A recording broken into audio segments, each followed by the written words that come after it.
Hello, Michael here. I've just finished rewatching Game of Thrones Season 6 in an attempt to see if I would enjoy it more. You know how sometimes we do when we go see a movie for the first time, it didn't really impress, but we go back, watch it again, and we see bits that we didn't see the first time and it makes us like it a little more. I thought that might happen with Season 6 of Game of Thrones. It's no secret that the latest season has completely left the track when it comes to its source material, but why exactly is that a problem for so many? Other than the fact that the quality of the show has gone down as a result, some could argue it's because the general rule of thumb is that an adaptation's source material is usually always superior for no other reason than that its creator is in complete control of the writing. Who knows the material better than the one who comes up with it? Good old George R.R. Martin is indeed a quality storyteller, and his ability to craft mystery by the use of unreliable narration is definitely a major reason for this. One of the key components to the Song of Ice and Fire book series is simply that every character in the books has a different understanding of that world's history, and it's through these characters that we, the reader, learn our facts. Through the use of point of view characters, we gain insight into the way that many different characters think and not just a single protagonist. As a result, we are left with differing views of world events and their meanings, leading us to think that many of the plot lines are connected when they are in fact not. For instance, the entire southern plot in A Game of Thrones centers around the legitimacy of Cersei Lannister's children and whether or not they are the true-born heirs to the Iron Throne. Initially, King Robert Baratheon's hand, Lord Jon Arryn, was believed to have stumbled across proof that Joffrey was indeed a bastard, and we learn this through the investigations of Eddard Stark during his time as Hand of the King. This leads us to assume that not only was Jon Arryn murdered by the Lannisters for learning of the truth, but also that the assassin sent to kill a comatose Bran in Winterfell was sent by them too. In the show, however, we know from the very first scene involving Jaime and Cersei that they probably had nothing to do with it, and immediately we start to sympathise with them. Sure, the means of his death remain a mystery, but ultimately its significance is diminished. By the time we revisit the matter in Season 4, we're like, oh yeah, that guy. When we eventually had the revelation of who actually killed him, the people I was watching the show with at the time were like, who? What? Why? I mean, watch Littlefinger try to shut Lysa up here. Why would you say that? I mean, that's pretty much how the script goes. In the show, we just don't get that attached to Jon Arryn because he spends the entirety of his screen time as a corpse.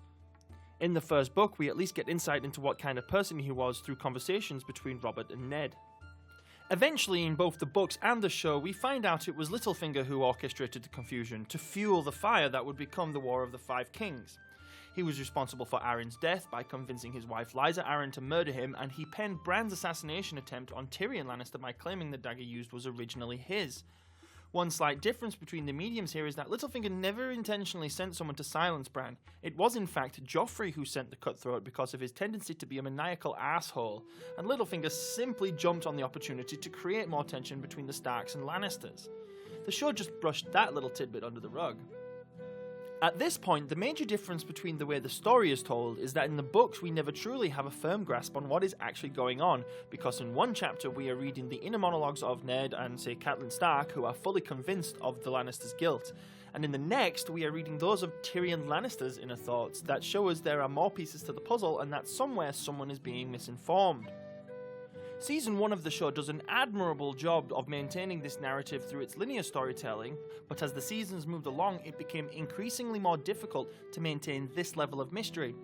Whereas the books always lead us into a false sense of security from one chapter to the next, always revealing one more bit of information that throws what we already know into question, the show requires a more direct approach.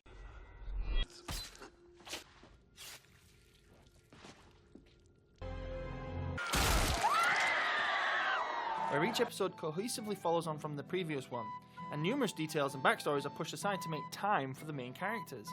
The only time we get the same level of misleading information in the show is when the script leads to conversations between characters with expository dialogue, something a TV show can't get bogged down in or else it gets boring and sometimes plain stupid. Many times in the show we find characters who have no business discussing certain plot points revealing mind-blowing details to other characters and therefore the viewer in ways completely different to the books. As is the case in Season 3 when Roose Bolton and Walder Frey have their diabolical "we're the bad guys" conversation. If it wasn't for this scene we would have no idea who Ramsay Snow is and why he was torturing Theon. In the books we're given backstory into Ramsay early in A Clash of Kings where we are led to believe he was killed and the original Reek imprisoned at Winterfell. But eventually we find out that Reek and Ramsay had switched places, and when released from the dungeons by Theon, Ramsay slots into the story without us even knowing. From then on, Ramsay spends most of his time manipulating poor Theon, waiting for his opportunity to betray him. Not only did we not know his true identity, but neither did Theon. In the show it was well done, but far less of a mystery, as we know Theon was handed over to one of Robb's bannermen by his own men. So it ends up becoming less of an impactful reveal due to us seeing firsthand what is going on at the Dreadfort. In the books, it never even occurred to anyone until his reveal that Ramsay was even still alive, and it was not only mind-blowing but incredibly bewildering upon first reading. After all, it's what the characters don't know that creates most of the mystery in A Song of Ice and Fire. Quit your yammering, where are you going with this? Well, you see, Game of Thrones is a great TV show with magnificent set designs, excellent music and cinematography, and for the most part, great acting. But in regards to its script and overall way the story is told, it not only differs greatly from the books, but it increasingly grows more distinguishable with every season. This leads many to take the point of view that the books are the books, and the show is the show. Which is a fair statement. But in my opinion, it doesn't change the fact that the storytelling we are treated to by George R.R. Martin is far superior to that of David Benioff and Dan Weiss. Weiss? I don't know. D&D. It's no coincidence that the best episodes in the series are those written by George R.R. himself, and his statement that little changes here and there in the story start to create a butterfly effect which result in more changes down the line is not incorrect. As each episode passes, its lack of character depth and cryptic plot lines begin to change it from a clever, mystery-filled story into a straightforward fantasy drama where meaningful deaths and deceitful master plans are replaced by shock and awe and gratuitous murders. I'm not saying the show isn't good in its own right, but when compared to the source material, it is majorly diluted and does not have anywhere near the literary substance. Season 6 is a clear example of this, as there is little to no source material to look to. Most of the excellence in the episodes this year can be attributed to, as I said before, set design, acting, music, costumes and camera work. See the episode The Battle of the Bastards for an example of this. The entire episode revolves around a plot that has yet to take place in the books. It involves characters who, for all we know, are either dead or on opposite sides of Westeros, and it ends with the demise of one character at the hands of someone who in the books hasn't even met them yet.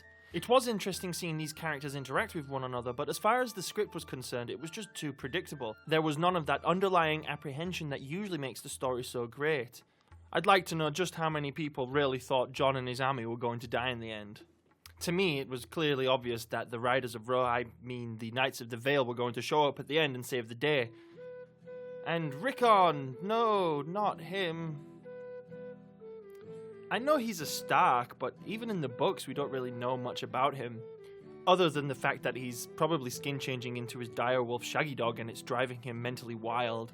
As for the manner of his death, he could have just had his throat slit or being slowly roasted on one of those flayed man sigils as Jon and Sansa watching horror.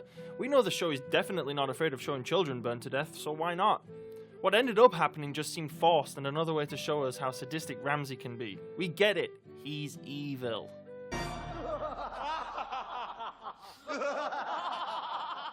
As the show moved on past the books, I think the creators were left with a very difficult choice as to whether or not they should attempt to maintain the unraveling mystery elements of the books, or start to condense the characters and plot lines to concentrate on the focal point of the series, and that basically includes the story of Daenerys, King's Landing, and the North. Is it a wise decision? I think that at this point HBO know they pretty much have a goldmine and they will continue to mine it, so why care? As I went over in my previous Game of Thrones related video, you can either watch it or not. The books are always there, and no matter what direction the show takes, that will never change.